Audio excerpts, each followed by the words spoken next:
Well, what are we going to talk about today? Well, here's what we're going to talk about. I thought we'd first talk about the who, what, when, where, why, and why now of the DSM-5.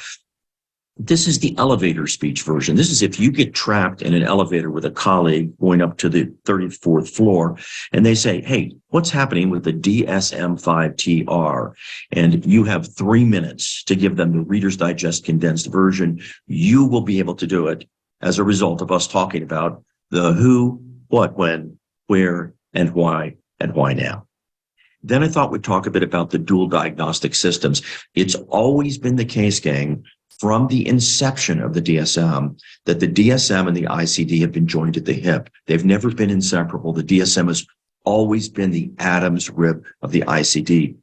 But that relationship is far tighter now than it's ever been before, and it's only going to become closer still. It is quite literally the case that the World Health Organization's International Classification of Diseases and the American Psychiatric Association's Diagnostics and Statistics Manual are under self-imposed requirements, mandates to harmonize wherever possible. And what they say, each organization, is you have the right to deviate from what the other guy's doing, but every time you choose to diverge rather than converge with what they're doing, you've got to construct a cogent rationale for why you're doing something differently. So that's a really strong warrant for the two working more and more closely together.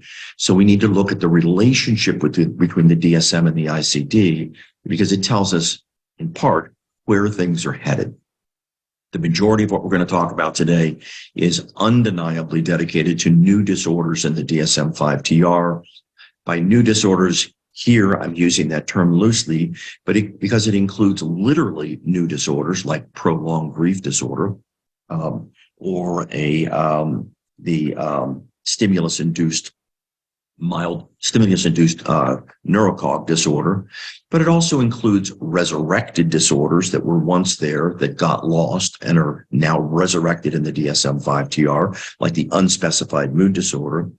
New codes that aren't disorders per se, but they're codes brought up for the first time from the ICD-10, like suicidal behavior and non-suicidal self-injury, a really, really, really critical change that portends the direction that the DSM is moving as well, which we'll talk about.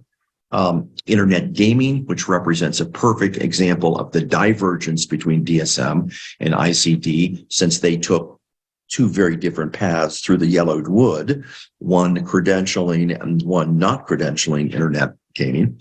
And then we'll talk about gender dysphoria as an exemplar of some significant changes on the cultural front in the DSM-5-TR. We'll talk about criteriological changes. There are a total of about 70 of them.